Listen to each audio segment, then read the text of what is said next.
Right, number 2 in our Strat alternatives. This is most probably the rarest, not necessarily most expensive, in fact definitely not most expensive, but certainly I would say the rarest guitar that I will ever have my hands on. So let's have a listen and I shall tell you what I can about it.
Okay, so pickups we have 3. I don't even know what they're called. Are they resomatics? I'm not sure. You can have a look in a moment. So listen, starting with the bridge pickup.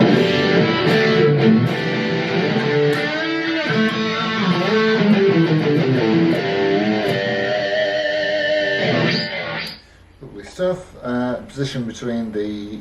But do you know what, I'll just do the full fat ones on here and I'll do the in-betweenies in the clean bit. So, centre.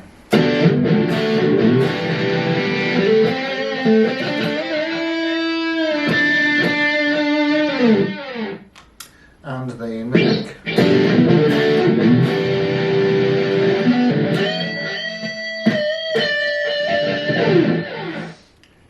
Very, very nice indeed. Very nice indeed. And so let's see how they clean up.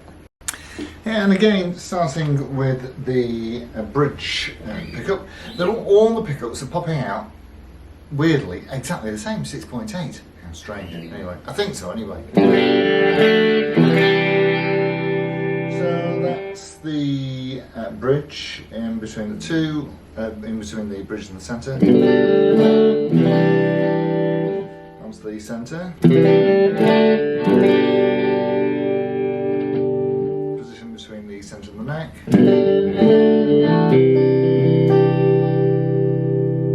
And onto the neck.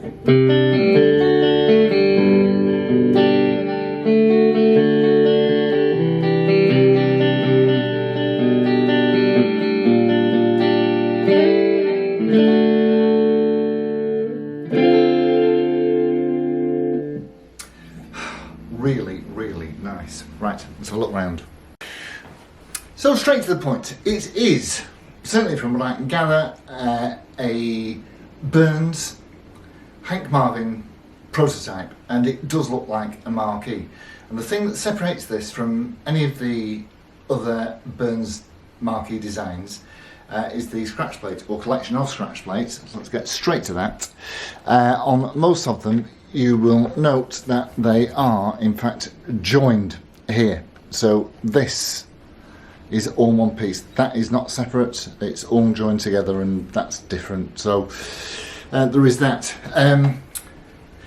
These were certainly actually built in the UK. These were built in London, and they have got some nice bits. The pickups I'm really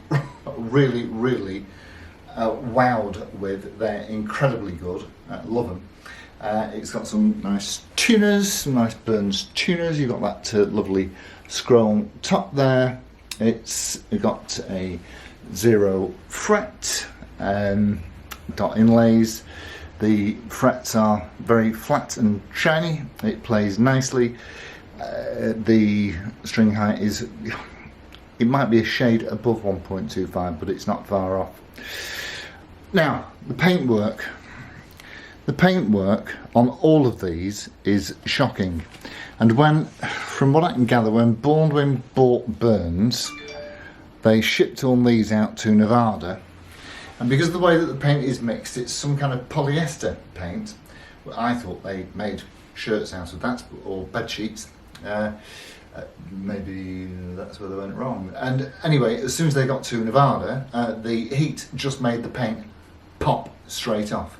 So you ended up with a load of bald guitars. And some guy had, seems a job for life probably, repainting them all or refinishing them. So that's the wiring inside is beautiful. And I've never seen tone or volume pots that look like this before. I'm hoping that you'll see a picture back here if I get out of the way. They're square and they look very, very digital. They're not a standard wiper blade affair like we normally see. It's this square digital looking thing. It says on them made in Mexico, and it does say 1973 on them amongst some other numbers. So I think it might be 73. There are one or two of these knocking about. Is that the right way around? No, it isn't. So if you have a look at the serial number there, you'll see it is 30500.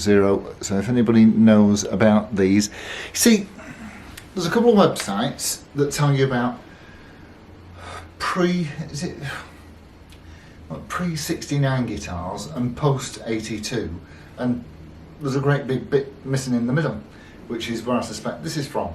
And I have seen one, or I think two. There's one in the Netherlands. It's about 1,500 quid, and there's one in Japan, which is in not a good condition, and I think he wants about £1,000 for that. This is it. It sounds and plays great, and that's the bottom line, really. The neck pocket was generous, so that has been packed accordingly so that we don't get, you know, the neck wobbling about in there, and everything works. It's a really nice guitar to play, and like I say, rare as hen's teeth. If you know anything about these guitars, the pre-production Marvin prototypes, this one there's not even been anything on the headstock there. There's no evidence of where there's been either a signature or a logo or a badge of any sort, but certainly it is. But I'll just tell you on the scratch. I mean, it's a Burns anyway. You can just see it on that scratch plate there if we get that into the right light. So there you go. But like I say, very probably the rarest guitar that I'll ever have my hands on. So with all of that, I shall thank you for tuning in. If you know anything about it, please write in and let me know, and I'll look forward to seeing you all on the next one for our next Stratocaster alternative. Adios amigos. Ta-ra.